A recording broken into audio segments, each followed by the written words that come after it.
Intro in 5, 4, 3, 2, Now. 1. Welcome back to Whitetail Garage. We're on the LED episode, so we're going to do LEDs on all four corners of the 66 Mustang. LED headlights, LED turn signals, front and rear. So got a new harness, got all kinds of new stuff. We're going to dig into that. Let's get started!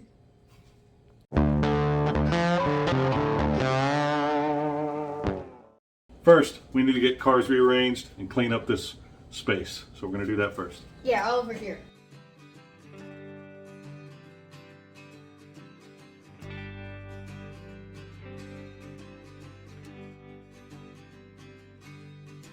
All right, for the headlights, I got these glass replacement lamps that have the fitting for the bulb. Here is the part number. They were purchased off Amazon. I got these for the bulbs. These are LED C-light bulbs for the headlights. This is the wiring harness for H4 headlights. There's the part number there. Again, ordered off of Amazon. This is the electronic flasher. So that's the box, that's the part number. Then I got these LED CAN buses. I don't know if I need these. I'm going to start with, these are to prevent the flashing from happening. And they also work to, for the newer cars, when you switch to LEDs, they test the headlight circuit. This eliminates that on the CAN bus. Here's the part number for that.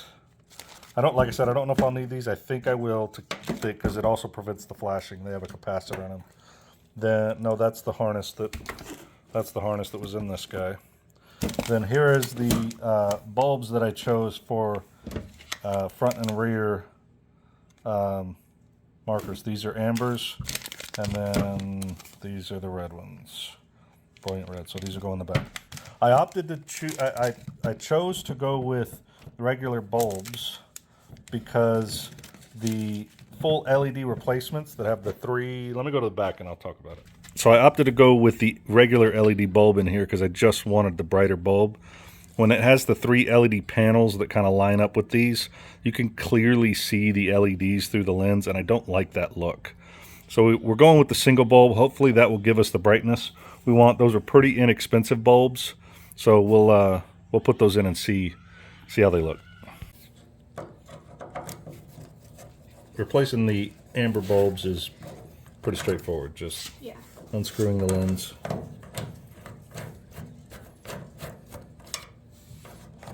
Can you get it out of there? Yeah, Maybe the screw's not out all the way. ready to catch it. Yeah, see if you can pull it up. Oh, there it goes. There we go. That's pretty stuck in there. So, this is the lens.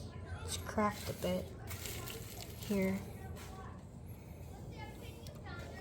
Okay, so that's what the LED bulb looks like compared to the... This is the old one, and then this is the new one, but for some reason, this one gives off way more light, which I don't understand. Yeah. Because this one has a smaller thingy. Each one of these little orange things is a light. And you got three big ones in there. Okay, that makes sense then. That makes way more sense.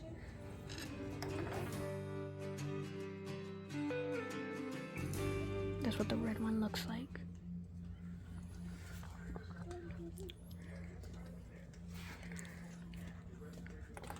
So I've put the LED bulb in the rear for the red, but I want to make sure there's a good solid ground here. So I'm going to take this bucket off of the housing and just make sure we've got good, clean, solid ground.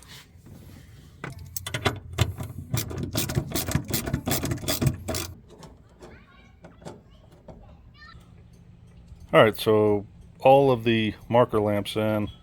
I don't know if you can really tell in the daylight here, but that is way brighter than it was. On top of that,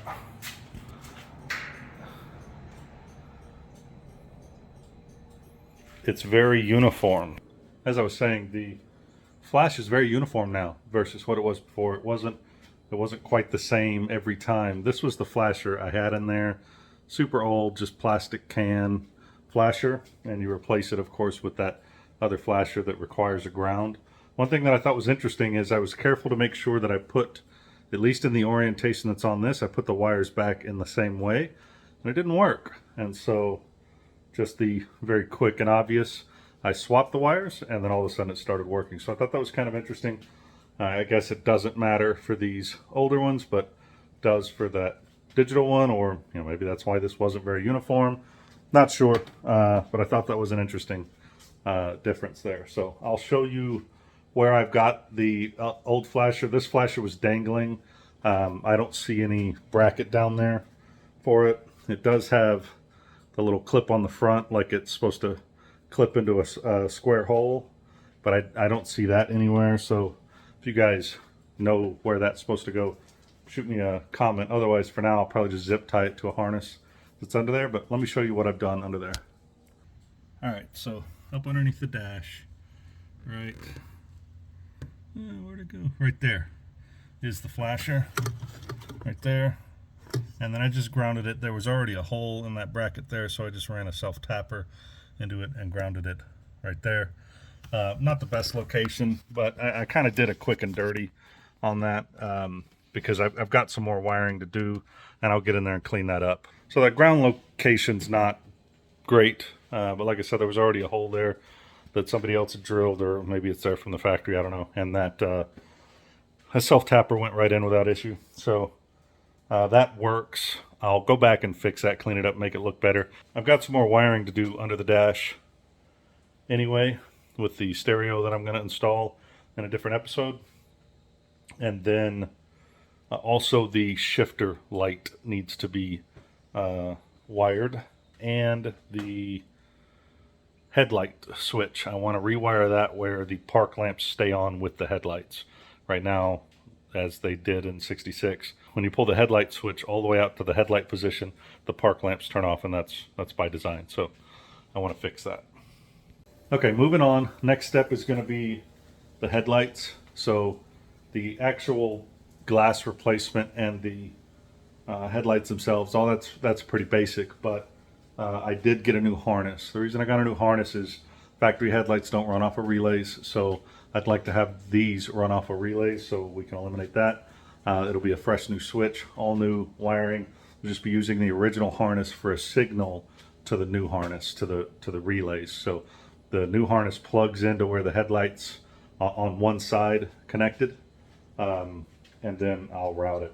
One issue I've got is they use that kind of that split wire loom on this harness, and that's not the way I've done the harness on this vehicle. Let me show you what I'm talking about. So harness is in here. I've used that cloth tape all the way around to give it a nice look, and so I don't want to add that split wire loom. I don't have that anywhere in the vehicle, so I don't want to add that and it be visible. So let me show you the harness real quick. All right, so as I was saying, it's got the classic split wire loom. It's actually not split, which is nice. I mean, they took the time to put the conduit on there and then build the harness. That would normally be a great thing. I mean, they even put heat shrink on the end of this here. However, I don't want that look in the car, so I'm going to have to cut that off and put the harness on there that I want. I already attached these leads here. One of the things I'm not a big fan of is I've got nice thick heavy gauge wire here, and these are pretty small gauge, but I should still be okay. These are even ceramic fittings to kind of help avoid the heat, but unfortunately, again, these are not, so I'll have to deal with that. I'd really love to go to the point where I take this box and just hardwire it into the harness. You know, take this small wire out and solder it onto the board inside that unit, and then I'd have my CAN bus, or I'm sorry, I'd have my ceramic connectors going right up against the headlight itself. Now, it's a pretty simple harness. You've got just, battery hot, and it's fused already. Running to the relay, they're already connected. They're ready to be mounted with these metal clips. I'd rather these be black. I don't like that they're clear, but I like that they've got the metal instead of the plastic connectors, because those tend to break. Each headlight is separately grounded, so that's nice. And then here is your signal from your original headlight. You'll plug your original headlight harness into that, and that's going to give the signal for brights and for headlights, and then also ground. All right, so one of the steps that I took, a decision I made from, I think I found it on a Facebook post. If you're a subscriber and you see it, drop your name in the comments. I appreciate your help. But I found the headlights on Amazon as just a 7-inch standard headlight. So I don't know how well it'll fit, and I don't know if it requires modification. But I think they were like $27 or $27 a piece. Very inexpensive compared to all of the Mustang websites. They were over $300 for this conversion kit. The one thing I don't like, I will say right out of the gate, is the headlight on a the stock headlight is actually a dome, and then you'll see on these they're flat. The difference probably wouldn't notice unless you had them both next to each other. I don't think you'd ever notice it, but I mean I've got them both next to each other, so I don't really like that. Before I dive into putting the harness in, I want to get one headlight in and make sure it functions and fits like I expect it to without modification. So I'm going to start there. I'm going to switch all over to high speed, and then I'll dial in and let you know what's going on.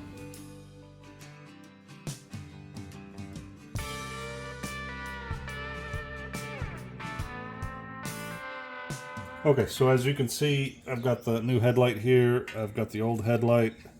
There is a slight curve difference. I don't know if you can make it out on the video, but Yeah, we can. this is more curved. And I kind of like that look. I'm not a huge fan of this look. I already went ahead and put in one bulb. It's just these wires that hold it in, that clamp it in. I already validated that the bulb fits as expected. So now I've got to get this kind of routed back into the fender, I suppose, and Which go from goes, there. which is like in over here, sort of, and yeah. Yeah. So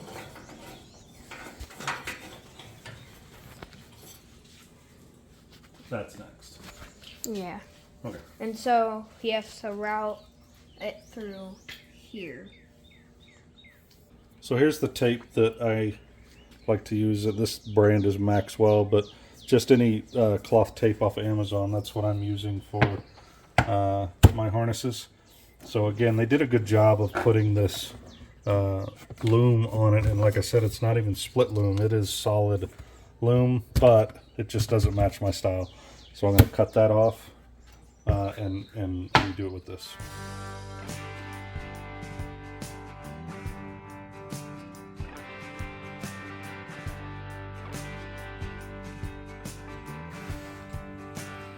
Okay, harness complete. This is the look that I've got going in the rest of the vehicle. So, like I said, this matches now. And it's a lot smaller. It'll be easier to snake throughout the car.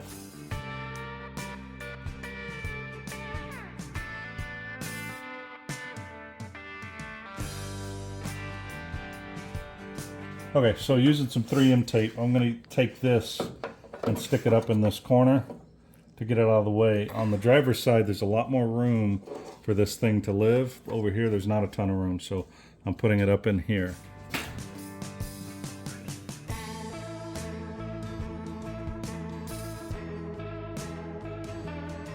All right, the harness is in. Went ahead and took the grill off to be able to get access to where I wanted to put these things. I put one of those CAN buses back here. It's glued in, kind of tucked back into this space here. And I've got part of the harness pulled back in to eliminate a lot of the extra wiring that would have to sit in here. Here's where the headlight plug is going to go. So coming around here, I've got the relays in here tied in. Hopefully that's all kind of hidden by the battery. There's the rest of that harness there. Then power runs under the battery tray up to this point, and we'll plug right in to here. The new harness follows the old headlight harness over the top of the radiator and comes in over here down into that fender. And then in this fender we got a ton of room, so this is just gonna go straight there. I don't use this headlight plug at all, so I've got it nice and covered. with that cloth tape. That way it won't accidentally arc and touch anything. All of that is set up, and then again, headlight plug right there. The grounds, so on this side, your headlight grounds to that bolt. So I went ahead and put the new ground wire to that, and then ground on this side, same thing, went to the existing ground there for the headlight. So that's the full harness. So now I'll reassemble this whole thing and we'll see if it works. And I'm just taking this and tucking it back behind the bucket.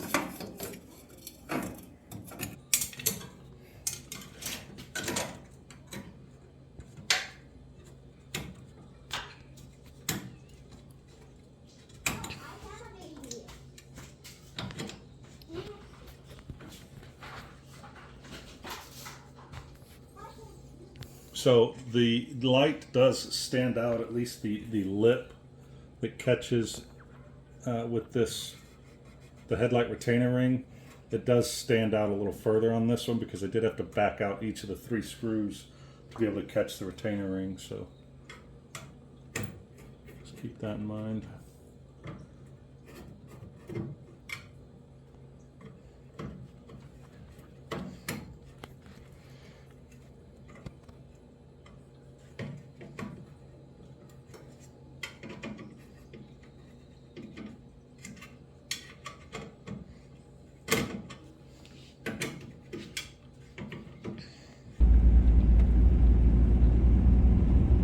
Clearly got the headlights aimed a little too high, and the springs are still too high in the front, so gotta make some adjustments there.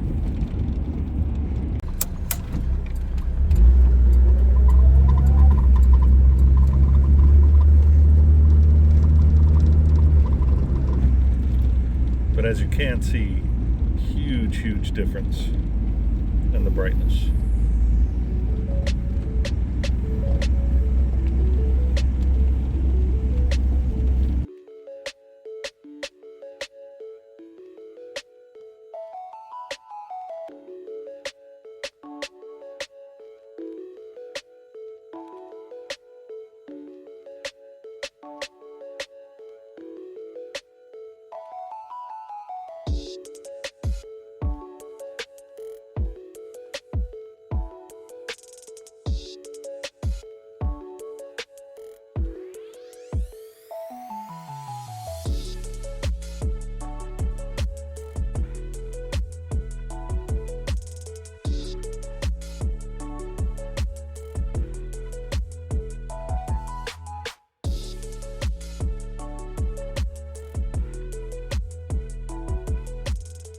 Okay, other than getting the headlights correctly adjusted, it's good to go. I really like the way it turned out. To do the headlight adjustment though, I want to get the springs cut correctly for this vehicle. It does ride a little bit of an angle, and that's because I've got those Moog springs in there that you have to cut a link out of them for the 6-cylinder application. So I need to get that done, so that'll drop the front end slightly and then adjust the headlights as is appropriate for that. The other thing I want to do, as I mentioned earlier, is work on the headlight switch where the amber lights are on, the park lamps are on with the headlights at the same time. There's a couple of different ways you can do it. Found a good illustration on that, and I'll show that, but I didn't get to it in this video because I really want to pull the cluster to do that to the harness in there. It's kind of hard to get to from the bottom. I really don't want to have to pull the headlight switch and fight that harness out of there, where I believe if I pull the instrument cluster out first, then I'll be able to get in there and do that. Now the instrument cluster I'm going to pull out because I want to put LED bulbs all in the instrument cluster, and I want to put LED bulbs in the rest of the vehicle. What is left for LED bulbs would be the shifter light, the instrument cluster, the courtesy lamps under the dash, and then the license plate light. So I want to get all those bulbs in there as well and just have LED complete front to rear, interior, exterior, all of it. So that's the plan. That'll come up in another video, probably a pretty quick one, but I've got to get those parts coming first. The stuff I put in now is purely for safety. We're driving the car a lot. We end up at night in the car a lot, and it's just not great visibility in front of us because of the headlights. And then frankly, during the day, we didn't have great visibility for the brake lights. So for both those reasons, I wanted to get all of that squared away immediately and spend the money on that and figure out a good way to do it where it was a little bit more cost effective than buying that kit from the Mustang, the different Mustang websites. So saved quite a bit of money there. If you look at the things that I bought off of Amazon, you'll see that you'll be able to do the same thing. Pretty easy accomplishment. Just took the weekend and really liked the way it turned out. So subscribe if you haven't already, because we'll have more LED content coming out. And of course, we got a bunch more projects to do on this car and the Blackwood over there. Thanks for watching. We'll see you next time.